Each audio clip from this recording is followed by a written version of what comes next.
Welcome to Release Your Inner Power and Boost Your Week with Ignited Decisions podcast. I'm Shauna B., a life and mindset coach, here to help busy women like you find time, happiness, and ways to fill themselves up in your everyday life. Each week, we dive into real-life challenges, from being a mom to career changes to taking time for yourself, recharging, and personal growth, so you can take action and create this part of your life right now that you truly love. Ready to make this week better than the last? Let's get started.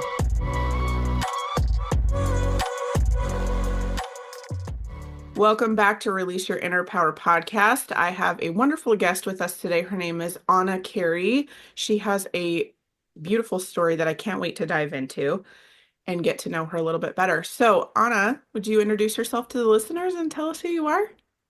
Hello, thank you so much for having me. I'm a yoga teacher and wellbeing coach. I'm a wife as well, so I'm married. I live in the UK. It's evening here at the moment. So it's been a long day. I like reading. I love being out in nature. Unfortunately, living here in the UK, we don't get very much sun, and I'm very much a sun person. So I love to have my face turned up to the sun whenever it's out, and just connecting with nature, because that really helps me just to reconnect with myself. So that's something that I always love to do. I teach yoga and wellbeing coach. I predominantly help women after having gone through life-changing events, having gone through one myself, with having a stroke at the age of 35, which was massively out of the blue. So yeah, that's a little bit about me and what I'm doing. Wow. Tell us more about having a stroke at 35 and a life-changing event. I want to hear more about that. Yeah, so um, really life was kind of just pretty normal before my stroke. I'd not long qualified as a yoga teacher, so I was kind of just setting myself up, just doing a little bit of like part-time teaching alongside a full-time job. And it was about 6 months or so into that I had a stroke. So one morning, I'm coming around to my 4-year anniversary actually, so the 12th of March, so literally 1 month away, is my 4-year anniversary. So that was when I had my stroke, 2021. And yeah, it started off as any other morning does. I was awake at about 6 for work. I was going to get up and do a workout first. So I'd literally gone to the bathroom. I'd come back into my bedroom to get my workout gear on, and I started to notice that there was something a little bit weird about my left arm. It just didn't feel like it was moving in the way that it should. And I thought, oh, it's a bit weird, but I'm sure it's fine. I didn't really think too much of it. And then my left leg also started to feel a little bit weird. And so I thought, I just need to sit down a second, because at that point I realized my head felt a little bit fuzzy as well. Um, and yeah, I felt like at that point there was maybe something that was quite wrong, but I wasn't sure what or how at that point. Um, it wasn't until luckily my husband hadn't gone to work. He was about 5 minutes away from going to work, so I was very lucky that he was still home.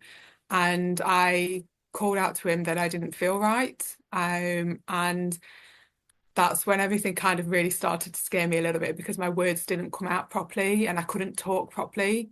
So my words were not slurred as in like if you've had too much to drink slurred. They were coming out slurred, but that's because my muscles just weren't moving properly. And it felt really odd. And so that's when I really started to kind of panic and think, oh my gosh, what is happening here?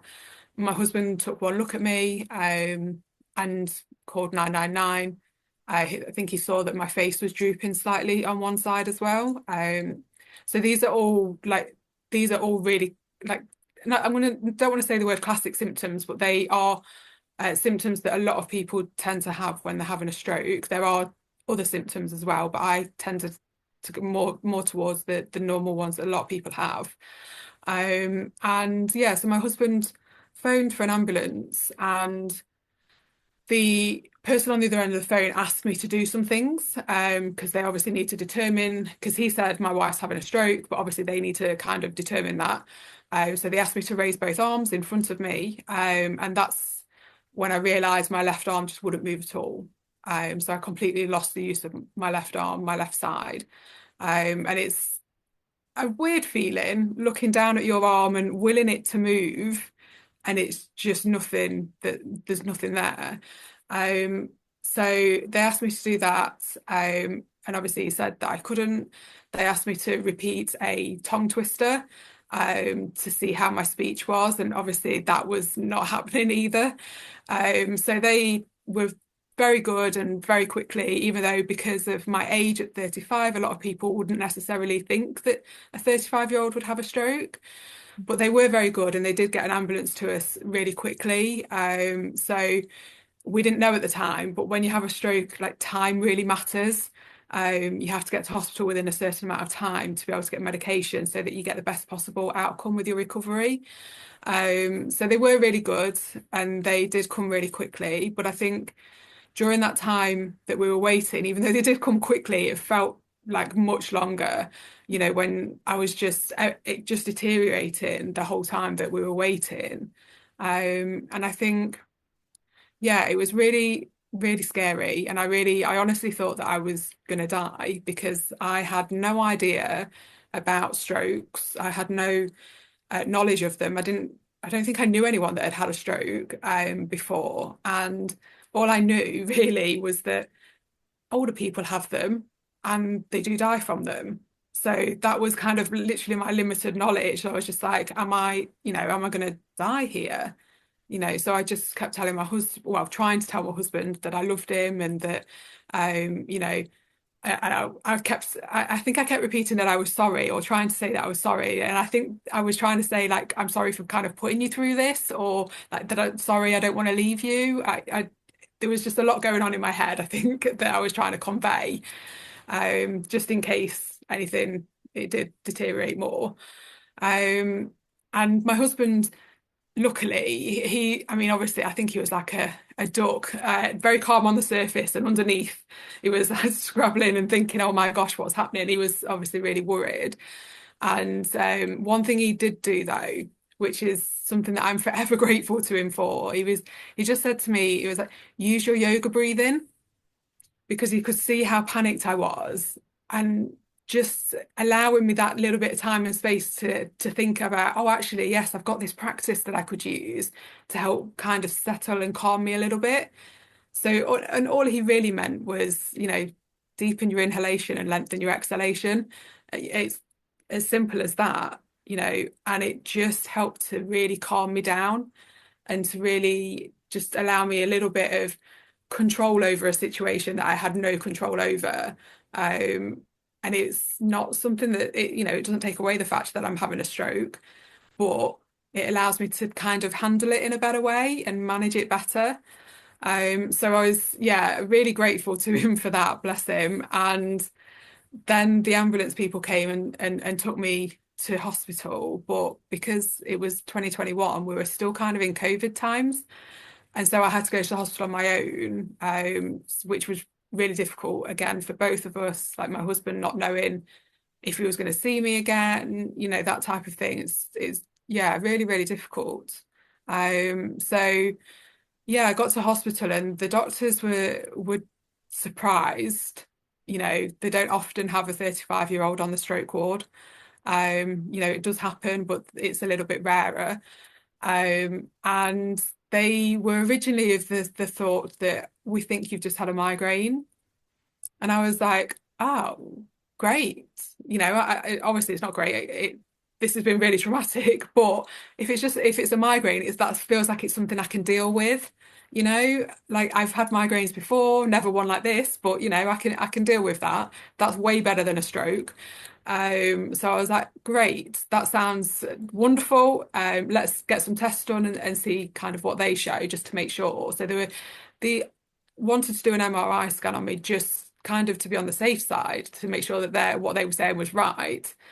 And I don't think any of us really was anticipating that it was going to show brain damage from a stroke. But on the MRI scan, there was two parts of my brain that had been damaged. And the doctor came in later that day to tell me that I'd had a stroke. And it feels like the rug's been pulled from underneath you. It really does, because you've spent the day thinking, oh, they just think it's a migraine, and they're doctors, so they know what they're talking about. So and then all of a sudden it's like, oh no, you have had a stroke. And it's just, yeah, the rug's pulled out from underneath you, and it's a lot to deal with when you're on your own. Um, it's all like the doctor was lovely. She was really, really nice. But you kind of want a little bit more than a pat on the arm from the doctor when you're sobbing your heart out because you've had a stroke and you're so scared. You want a hug from someone that you love, don't you? So yeah, that was really difficult. And then to top it off later that day as well, another doctor came to see me just to kind of check how I was.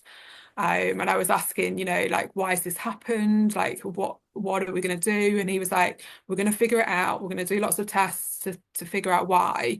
And he was like, some of the time, like I think it's like 20% of the time, they don't figure out why. They're called cryptogenic strokes.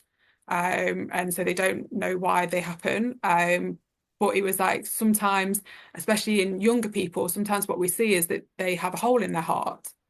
And that might be the reason why this has happened. It could be something to do with your blood. But he was very encouraging of the lifestyle that I was leading at the time, very fit, healthy.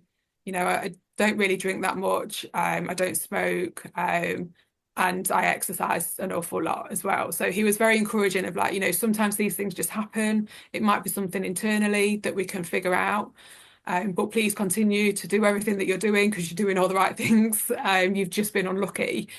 So, I was starting to feel like, okay, trying to get my head around all of this, that I've had a stroke, I might have a hole in my heart. That's a lot to take in one day. So I spent 4 days in hospital. And I was really, really lucky. And I know that sounds weird, but I was really lucky with my recovery. So the use of my left side came back relatively quickly. My speech came back relatively quickly. And I was able to walk out of hospital 4 days later, which a lot of people that have a stroke aren't able to do that. So I realised how lucky I've been. And I think for me, my recovery, it really started when I got home and you're outside of that hospital safety bubble that you're kind of in. So it really started when I got home and I was so anxious. And it was really then that I started to think about the psychological side of things and thinking about how this is affecting me mentally.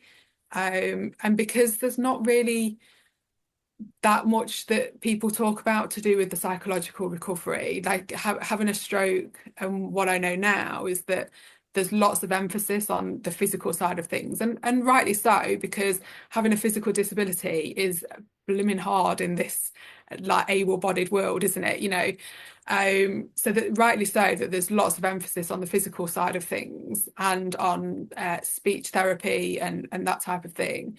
But there's definitely not as much there for the psychological side of recovery. So yeah, that's been something that's been an ongoing thing for me. And it's really something that I leaned into my yoga practice for, was to help me through that time, because it was very much that I couldn't sit with myself. Sort of one doctor told me to meditate, which I couldn't do because I just felt so anxious, and I just had so many thoughts whirling around my head about, oh my gosh, what happens if I have another stroke? All of these different things. And it was my yoga practice and using that as maybe like a kind of like a moving meditation, to move my body, to get my body a little bit stronger again, because even just 4 days in hospital, like I lost so much strength just laid down in hospital for those 4 days. So it's like building that strength up. And I did have some residual weakness on my left side. So I was, doing my physio, building my those yoga practices into my daily life to kind of help that strength and help me with that psychological side of things. Just moving my body with my breath, it's such a good way to kind of get into your body and out of your head. So yeah, I really use that a lot. And during my recovery, I also did some more training to become a trauma-informed yoga teacher as well, because I really wanted to understand the trauma that I'd been through and kind of help myself through that trauma, but then also be able to help other people through it, because I knew quite early on that I really wanted to help other people with things like this, because it's so hard, when you go through these sort of things, life gets completely turned upside down and you come out of this a different person to who you were when you went in. So yeah, it's been a bit of a wild, a wild journey the past 4 years, going through all of this. Yeah, That's a lot and amazing at the same time. yeah. So before I became a coach, I was in the medical field and I dealt with strokes all the time. Oh, okay, great. So the process is different here in the States, I think, than it Mm, is in the UK. But um, getting somebody to the hospital is how we think of it as time is brain. So the fastest you can get them to the hospital for treatment, the more chance you have of, saving brain tissue, yeah, if that is yeah, what it is. And I think it's the same here, right? Like 35 is kind of like, whoa, wait, what's going on? It's because you're right. By and large, we think of like older people having a stroke and they die. And I think the only reason I know different is because I've been in there and I've seen it. And so yeah, I know that all ages, the youngest person I've worked on is 19. And yes, all the way up into 98 or whatever. It can go all yeah, the way yeah, and it's very different reasons. But for you to go through that and during COVID times is just that's a different level. Like yeah, you having to not knowing what's going on with your body. Why is my arm not working? I'm telling it to move and it's not moving, and my leg's not doing what it's supposed to do. And now I can't even say and communicate what I need or what is anything. Like I can't do anything. And you're in your head the whole time. Like why? Because that's the interesting thing also about strokes, right? Is when you were saying the physical stuff. They want to do the physical stuff. I think it's because it's a tangible, instant like knowing of what is going on, but then there's all this up here that we don't know. yeah, And a lot of yeah, times when people can't communicate or there's another symptom of a stroke, sometimes people get locked in and they can't even say anything. yes, They can just look yeah, at you with your eyes and they can't say, make noises or nothing. And so, but all of this is still working.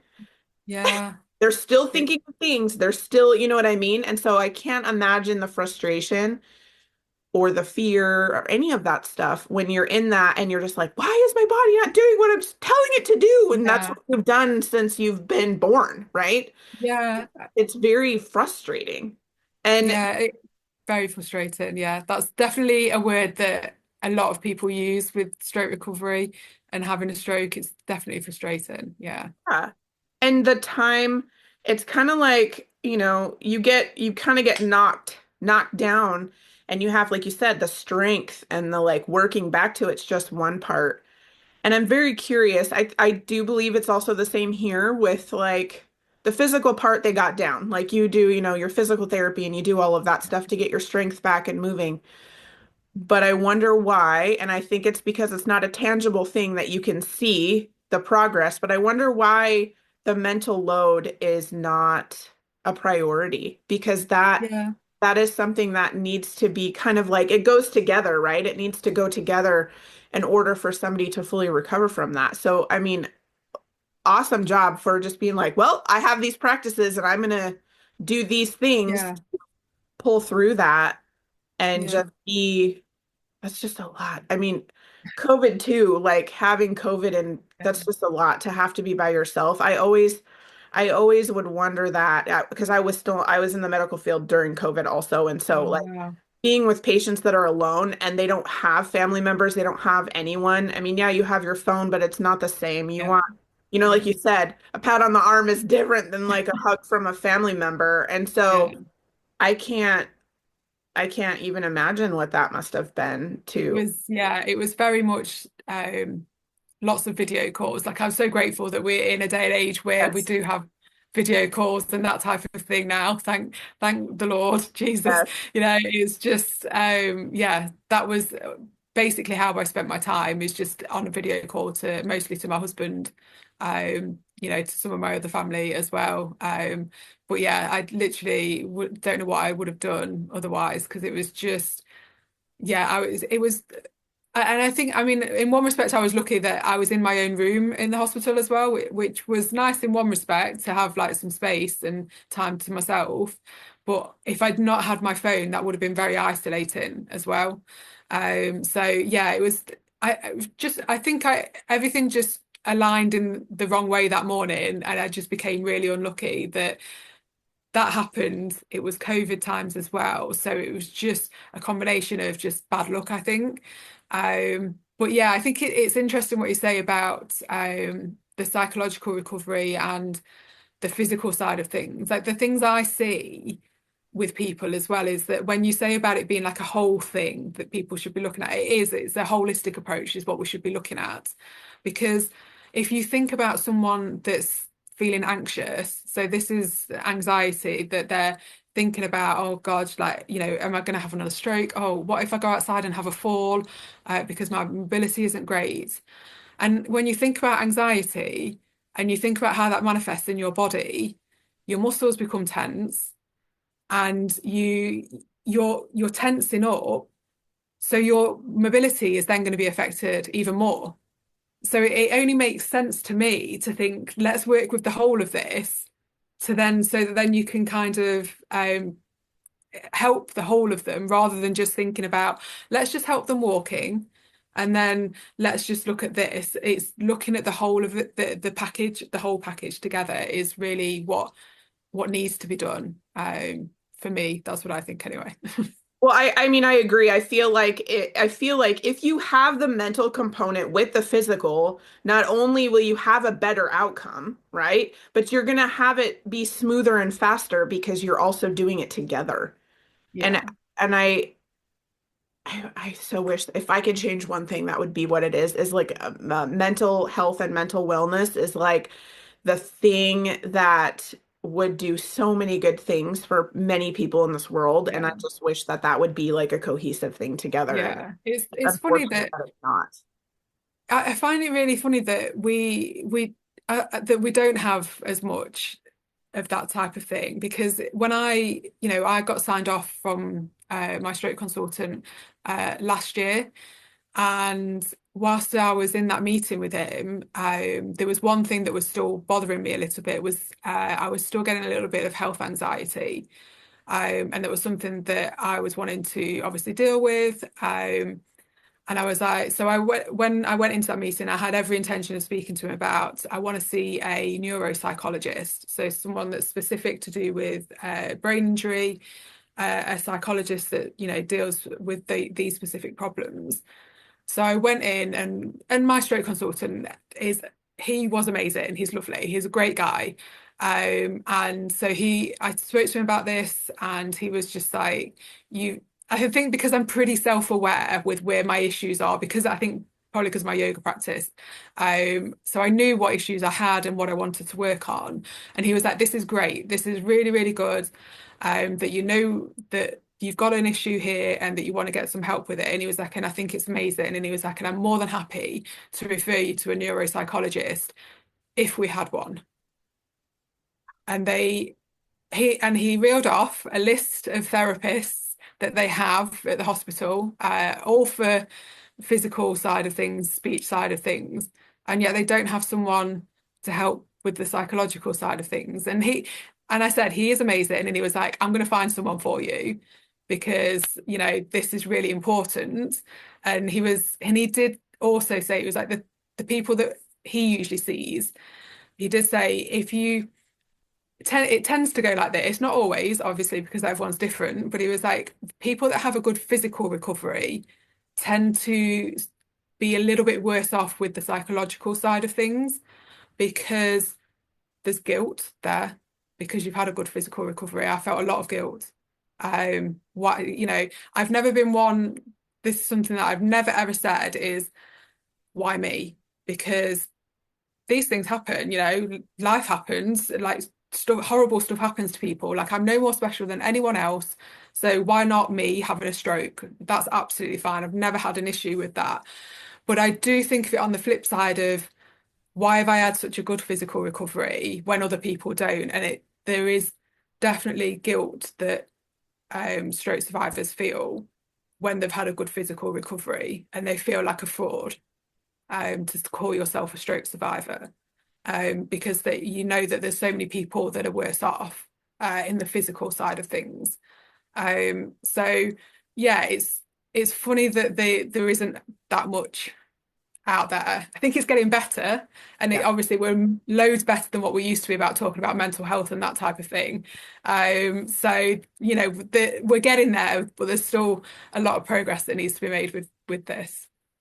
Yeah. Yeah, I agree with you. We are way better. We are way better than we used to be. We're going in the right direction. Yeah, And I think having people say, like with what you did with, hey, I need to work on this and this isn't working for me. Great. This is all great, but I need to work with this. I think the mm, more it gets requested, then the more of there's a need, and then like it will be filled. It's just, I feel like it's at like the slowest pace imaginable when it comes to like medicine and things like that. Like I feel like some changes are very quick, but then some changes are like, yeah, we'll get there, we'll get there. We need to make sure we need the need, and it's like, it's there. yeah, yeah, Hello. yeah, And then it finally happens. But I do think we're yeah, moving in the right direction, at least. Yeah. yeah. Um, so when you went through this and you came out and you knew you requested for somebody and then, they said that they wish that they had somebody for you to work on this.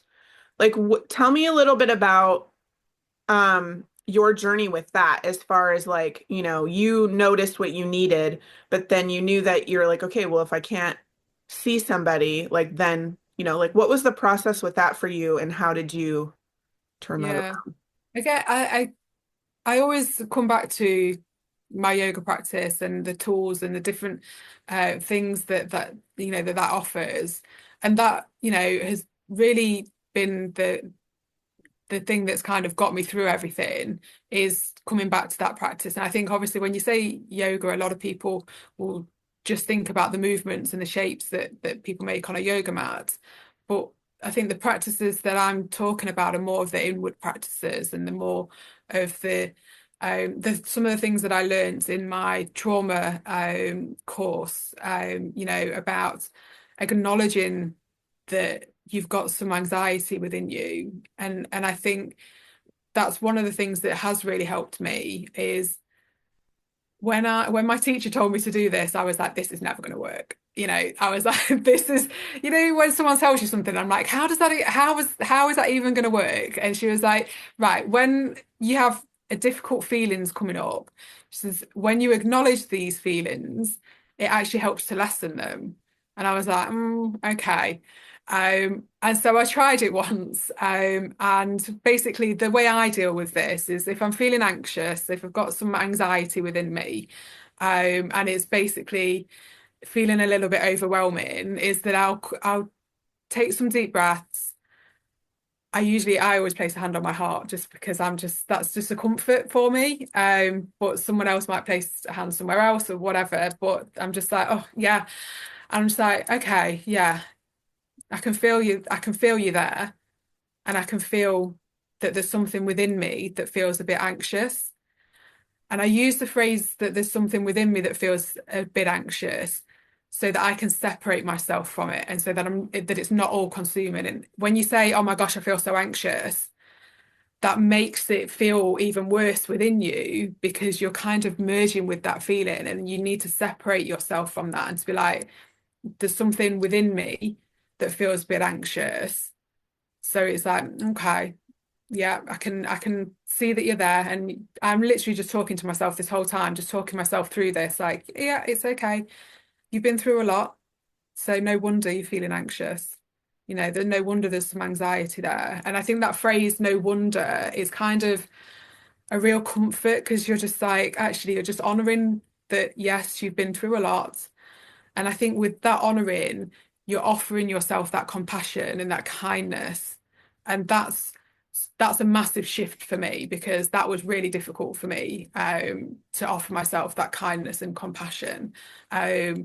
And it's just something that I always come back to now whenever I'm feeling any difficult emotion is it's okay. You've been through a lot and just breathing into it and just taking that time with myself to acknowledge it.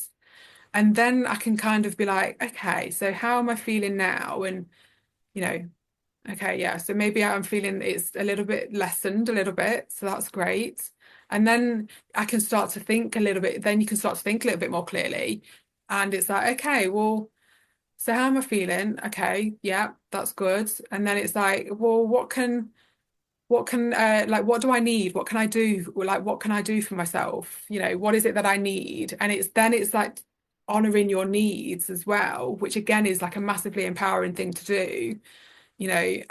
So that's one of the practices that I always come back to. Um, Luckily, like I said, my stroke consultant is amazing, and he did end up finding me a neuropsychologist as well. So I went through that process with a neuropsychologist as well, and we talked through. She gave me lots of different tools as well. We used CBD, so we did uh, CBT, so we used cognitive behavioral therapy on that.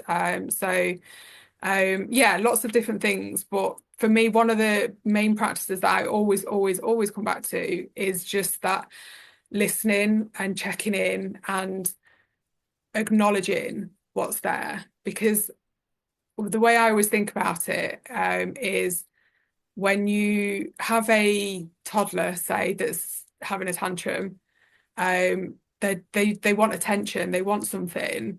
And I think of it like that it's shouting loud because it wants attention. And so when I can give it some attention and say and acknowledge it, then it helps it to settle. So I think of it as like a little toddler when it comes up. It's like, okay, there's something that needs that basically there's something that needs my attention. So that's kind of one of the main practices that I always use, which has massively helped me. I love all of that. All the way back to when you even said like, oh yeah, if I do that, okay, that's weird. Is that really going to work? I feel like I feel like when we get presented with something, sometimes that's just what our go-to is like, that's not going to work. Are you Yeah, But yeah, what do you have to lose to try it? You yeah, really don't have anything to lose, right? And then you try it and then you're like, okay, maybe maybe yeah. it You're like, does oh, work, and then then you actually start practicing and you see like massive changes. But it's always funny to me how instantly, like on the outside, we're like, that's not gonna work. I'm not gonna do yeah. that. You're just like, oh, my bad. No, it does work. And then you're like, sorry. It's okay, it works. But Yeah. I also love that how you are really like I call it pausing and checking in and Mm, really honoring yourself because if you do stuff those feelings or you push them aside, you're just making them bigger. So when they come back, it's gonna feel more. Like you said, mm, it's like the toddler. Like if you keep feeding that if you don't attend to it, it's going to get yeah, worse, worse, and worse until something is there, right? So yeah, that is an amazing practice. Thank you for sharing that because that is so key. Like when in doubt, go back to that and checking in and honor your feelings and then moving through it so that yeah, you feel less next time because you don't want to feel like, something inside you is anxious. You mm, want that to be lessened and practicing that makes it so much easier. Like, oh, here we are. We're coming back up. Yep. Okay, I feel that. And how are we going to move with yeah, it? Because it's not necessarily getting rid of it, it's moving with no, it to where eventually you might not even notice it because you've tended to it so much that it's not big Yeah. anymore. It's It not. just it just shifts it, doesn't it? It just shifts everything a little bit. And I think the more you do these sort of practices, and it is literally, you can take a moment throughout your day to pause and check in with yourself and ask yourself, how do I feel? You know, what do I need? What can I do? You can ask yourself those questions, and that's something that I encourage people to do. It's really simple, just to pause and take that moment with yourself. And the more you do that, the more you'll be able to like realize, sooner like how it is you're feeling. So you don't get to a point of absolute burnout or feeling really, really anxious or anything like that. So you can just notice these little things sooner. And so that then you can tend to them as well. So yeah, it feels like it goes against the grain of society, I think, with it being loud and busy and always pushing to do things and being productive and all of those things that society rewards you for. It feels like it goes against the grain to say, actually, just take a pause, take a breath, check in. But it's so important. I've spent many years of my life not doing that type of stuff. And I think just these little changes, these little tweaks that you can make, these are the ones that make the big difference. I notice when I don't do these things, Yeah. if I don't check in with myself, if I let my own practices slip, which happens, from time to time because life happens and stuff gets in the way. But I notice if I let these practices slip because I start to feel things a lot more. I start to feel like things crop up a lot more because I'm not checking in on a regular basis. So it's it I think you can probably underestimate these small little steps that you can take and think that, oh, it's just this little thing. So how's that going to make a big difference to my life? But they really do. Yeah, they really do. Yeah, it's almost like just try it. Just try it. Just stick a little toe in and be like, okay, I'll try. Yeah. I'll try and see how it goes. I mean, you don't What, have anything to lose and everything to gain if it does yes, work, right? exactly. So just try. Yeah, and everyone can take a couple of minutes out of their day. We can all find that time. We just have to want to. Yes, Uh, you know. I love that. So tell me a little bit more about, you said that you help women. Hmm. Tell me a little bit Yes. more about that because from what I'm gathering, and correct me if I'm wrong, through your story and what you've been through and how you've done all this kind of led you to this. Yes. Yeah. Literally everything that I've been through, and I think I suppose helping women kind of is encompassing everything about me and everything that I've been through, even like before my stroke and just me as a woman. I think that as women, we are constantly told we should be doing this, we should be doing that. We can't do this, we can't do that. We're too loud, we're too quiet. I don't know if you've seen the Barbie film. I mean, that the monologue that was in there was literally just perfect. Because there's so many contradictions that we get told about that we should be doing as a woman. And I think that I know I've struggled myself with like body image. I've struggled with not feeling good enough, with feeling like I need to compare myself. And these are all things that women do struggle with an awful lot.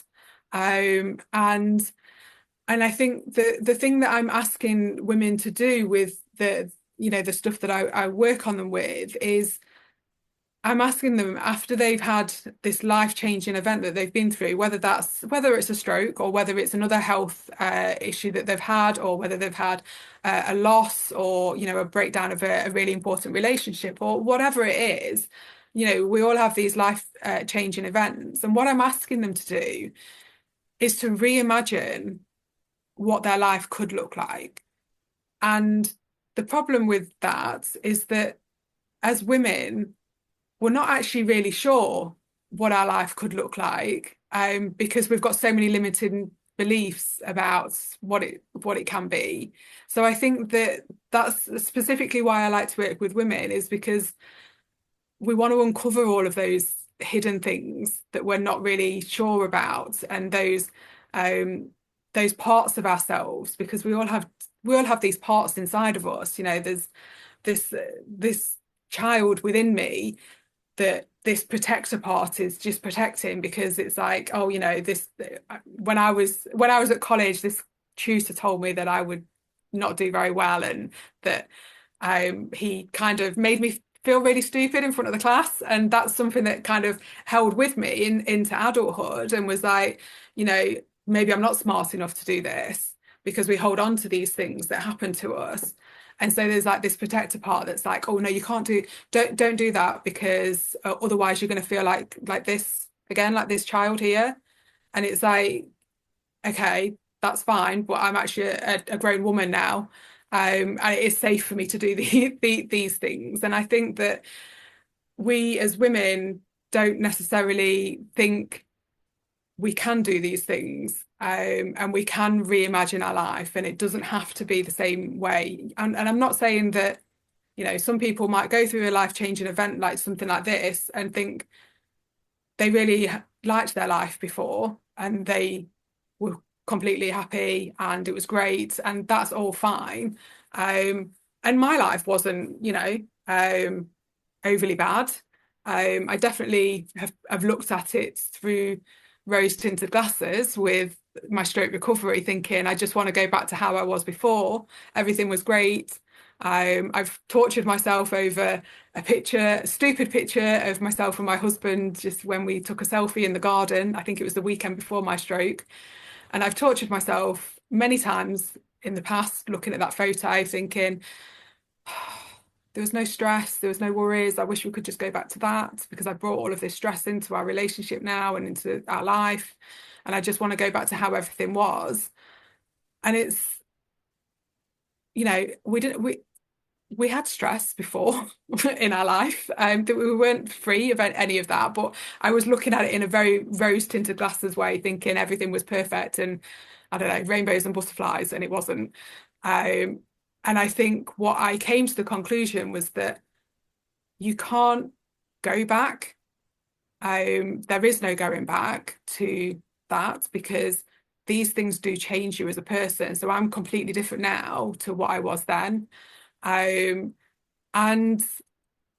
I feel that my life now is better than it was before my stroke. And that's the stroke has really been the catalyst for that. And I think that other people need to be able to see that as well. And I think it's difficult for people to see that sometimes, because we're so busy trying to go back and force ourselves back into that life, that we don't realize that there's something that could be a little bit better over here for us. And it is these little things, like I said, compassion and kindness to myself. I mean, that never happened before my stroke. And now that's something that I'm all about for myself, is that compassion and that kindness. And I'm trying to be gentle with myself, and I'm trying to show people that you can move forwards with your life, and it doesn't have to be like just go, go, go all the time. You can have a gentler way of life, and you can prioritize yourself. As women, we don't prioritize ourselves. We're always at the bottom of the list. Family, everyone comes first. And I think, like, when I work with women, that's something that I hear often, is that they're at the bottom of the list, and that they don't prioritize their well-being, because and what that says is that they think other people are more important than them. And that's just heartbreaking to think, is that because you're here, you're worthy of being here, and you're worthy of living the life that you want to live. And yes, I'm not saying that don't look after your family, because obviously that's not right either, but it's finding that balance, of looking after yourself and taking those moments to check in with yourself, taking that time to think about how you're feeling, and just thinking about what it is that you want out of life. Like, I know now that my values, one of my highest values is my health and my well-being. And so I make decisions based on that. So it's like, if something doesn't feel right or is going to affect my health and my well-being, then I'm not going to do it, and I'm going to put boundaries in place. But again, another thing that women have issues with is putting boundaries in place, because it's again that thing, that people pleasing, that that we should always be there to kind of people please and make people feel okay and that type of thing.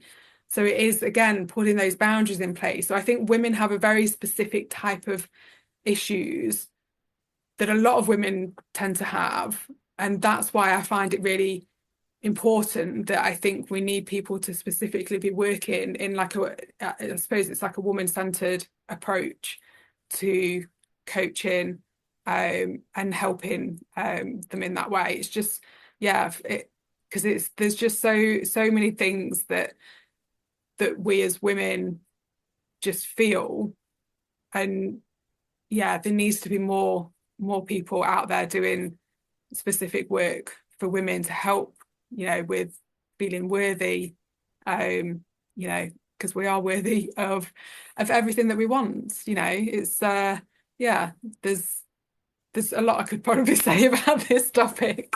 Tell me about it. I'm with you. I'm 100% with you. I Yeah, love everything. Yeah, I'm with you trying to also help others. I had a yeah, client one time that said, this is all the work that I never knew I needed. yes, She was yes, like, at first she was like, do I really need that? Is that really yes, gonna work? And she's like, you know what, yeah, I'll try it because what do I have to lose? And then she's like, this changed my life. This changed my yeah, whole life. Like from now on, moving forward, I can live my life and not have all of mm, what you just said. Like all of yeah, that can be less yeah. And I or think even that done with, depending on the work, right? yeah, It's like you're literally setting yourself free from the yeah. chains that are dragging you through life. And I think the interesting thing that your client said there is that I didn't know I needed this. And that's the crux of it, isn't it? Is that we don't realize how much we do need these things, because we're just so caught up with everything else that society is telling us. Well, and with, like you said, go, go, go and do and all of that, it's Yeah. very easy to get, stuck on that wheel of like the everyday of, okay, this is what we do morning, afternoon, evening, morning, afternoon, evening. And you're like, wait, Yeah. what? What month is it? It's like Yeah. flying by. And so, again, going back to your point of it is so important to, like check in and feel all the things. You don't have to be anxious to check in. You can check in anytime just to Yeah. check in and slow down.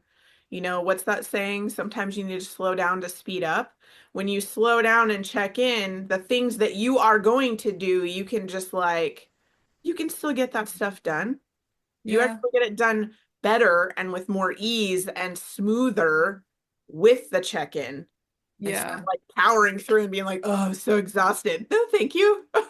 Yeah. Exactly. And that's the thing, isn't it? It's always that you just do push through. And I've been there myself. I hold my hands up. I have been there myself. I've the amount of times I've said I'm just plowing on through, and it's just this is how I suppose this is just how the world is, isn't it? And it is that busyness that people get rewarded for, and like burnout that people kind of wear as a badge of honor. Like it's just, you know, it's there is a different way.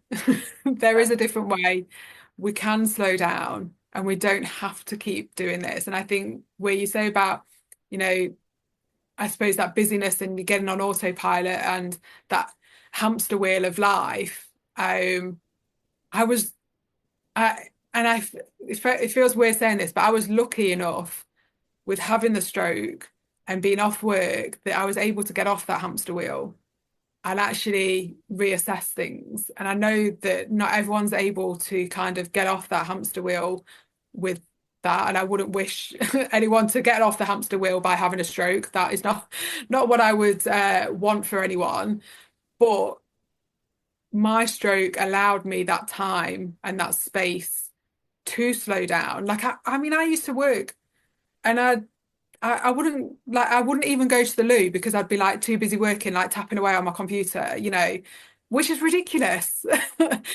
And I just, I think back to it now and I'm like, oh my gosh. I mean, gee, I can relate. And it's just like, I mean, it's the basic bodily function that you need to Or do, like, isn't it? Like, did I eat today? I'm not really sure. Things like that where it's like, what? yeah, You haven't eaten today. What is that? Yes, I can yeah. relate. I get it. So, yeah, and I just think I feel I feel really blessed and lucky to have been able to have that time and space to myself, really. I mean, I suppose even back then when I did have that time and space, I still rushed myself back to work. I went back to work after 4 weeks after having a stroke. So, I mean, I was by no means in this perfect place, and I went back to work way too early. Yes, I was physically able to, and I mean, I only sat at a computer anyway.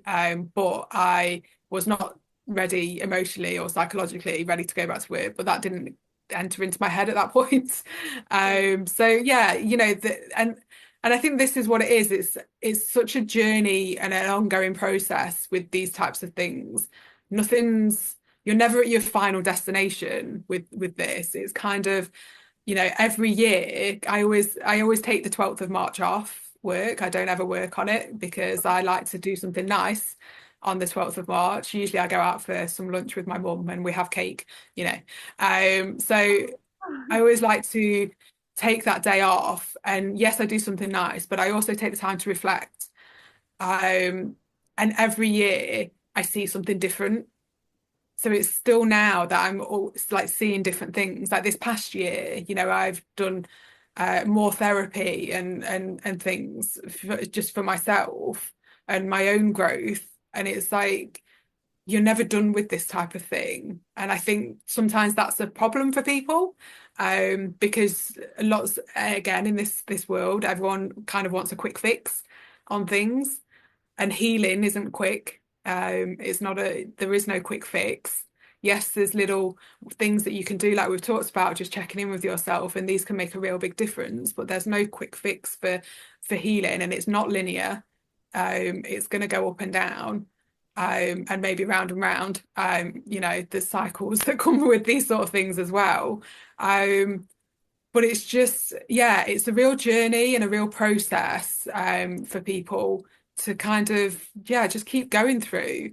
And I think for me, like I say, I feel like yes, it's been, really challenging at times. And yes, it's been horrible at times. Like I wouldn't wish that on anyone going through a stroke because it's very traumatic. And yeah, it's been difficult. But for me, I feel like it's given more than it's taken away. And you know, yes, it like I say, it's been traumatic at times, but I feel like I've come out the other side and I'm just in such a better place as a person and as a woman now than I was, because it's allowed me to work on myself in so many different ways.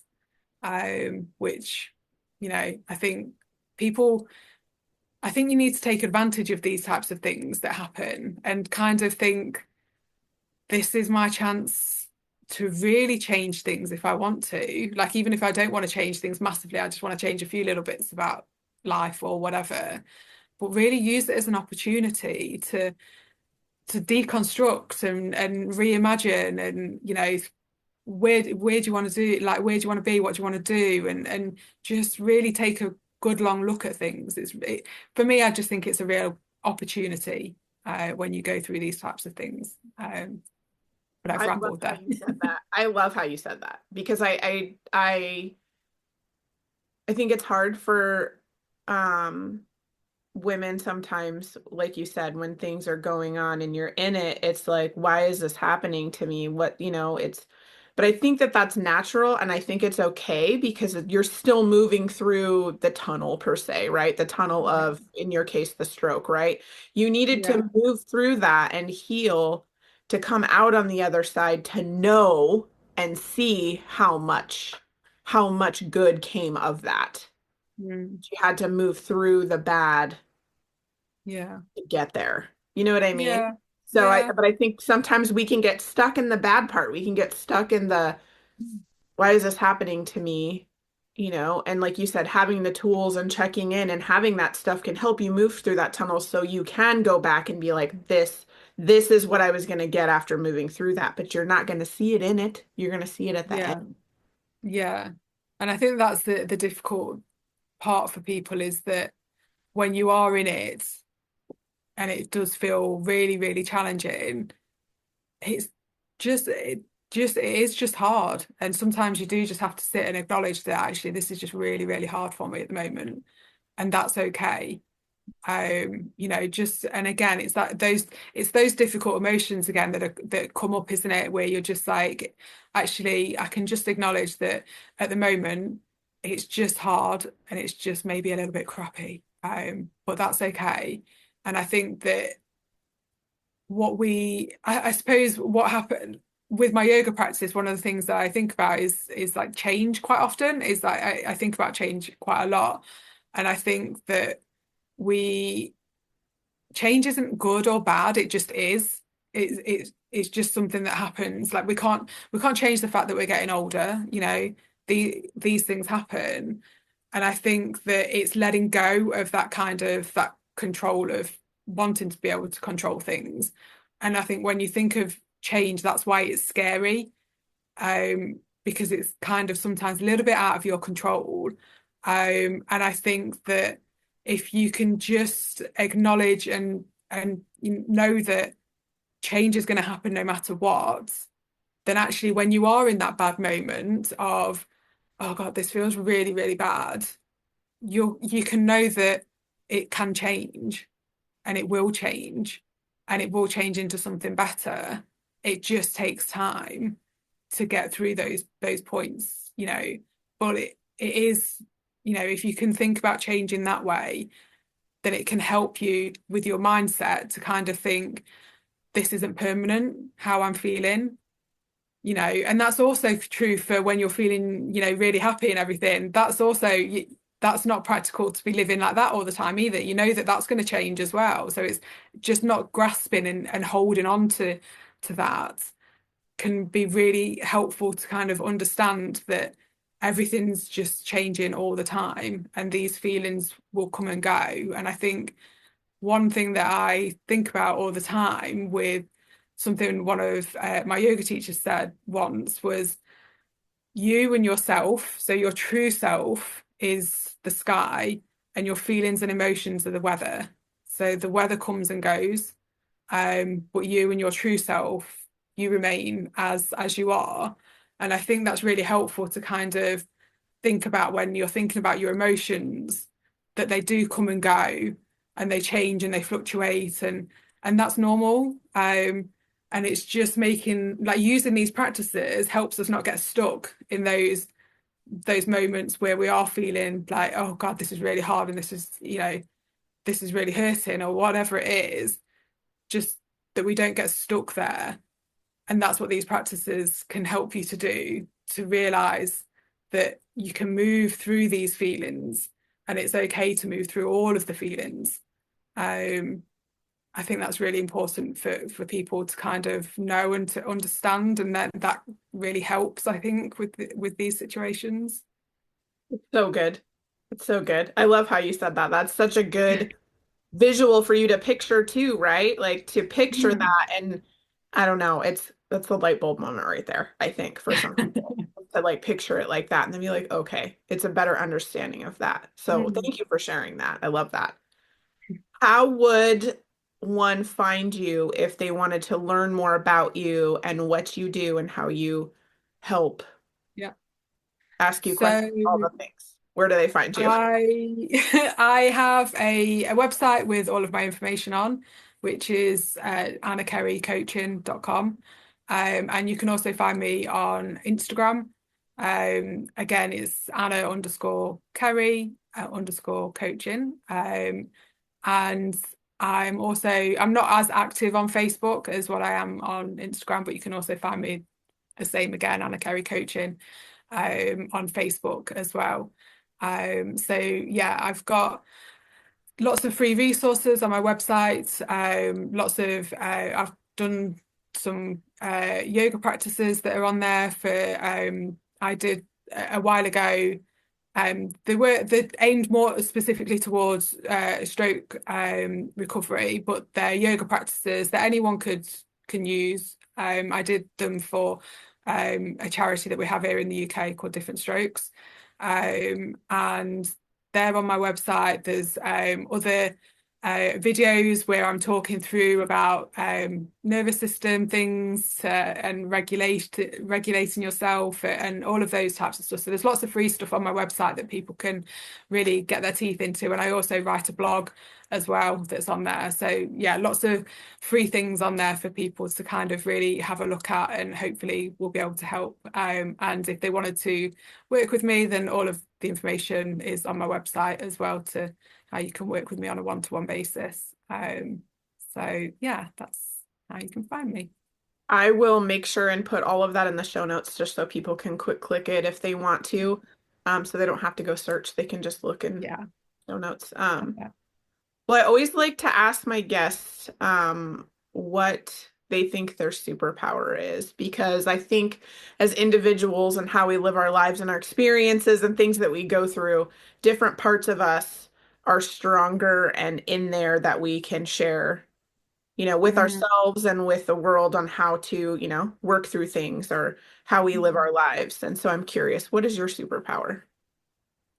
I think I would say my mindset, because I wouldn't have got where I am without the mindset that I've got, and the fact that I think that, yeah, but when I came out of hospital, I was already very much geared towards, okay, this has been horrendous, but how can I use this to help other people? And what can I do to help others?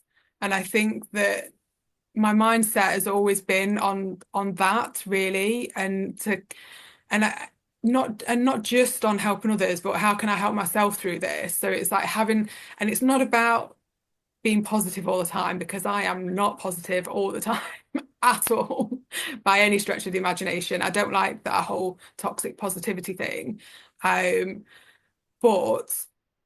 knowing that my thoughts aren't fact, and that I can reframe things, and that actually I can if I'm feeling that there's something that's there that's, really bugging me in my head, I can be like, no, do you know what?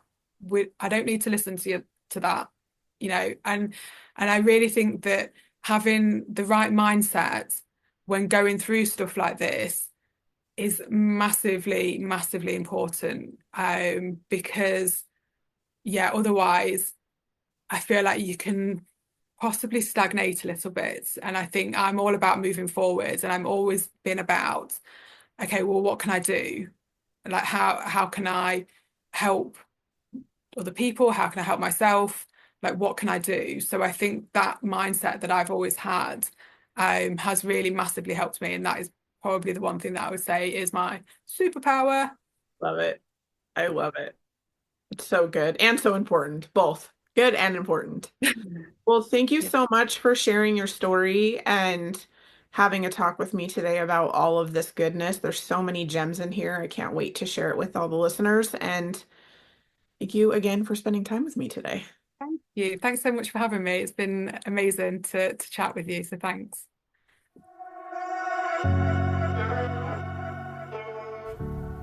Thank you for listening to today's episode. I hope you enjoyed the conversation, learned something new, or got some gems to take away that will boost your week. I release a new episode each week, so make sure to click that follow button to not miss what is coming next. If you love the show or want to share a story, send me a quick message. I love hearing from listeners. If you know someone who needs this episode in their life, go ahead and share it with them.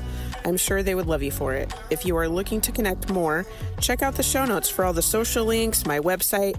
I would love to hear how this episode helped you and what you loved about it. If there's a topic you want to hear about, send that too. All right, ladies, now is the time to release your inner power.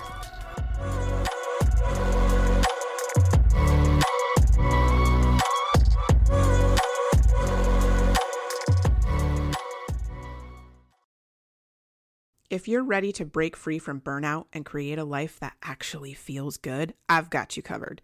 You can work with me in a few ways. Join my monthly membership for ongoing support, dive into my workshops for quick breakthroughs, book coaching sessions for personalized guidance, or go all in with my Revive and Recharge Your Life coaching program to build a foundation for lasting change. No matter where you are on your journey, there is a path for you, my friend.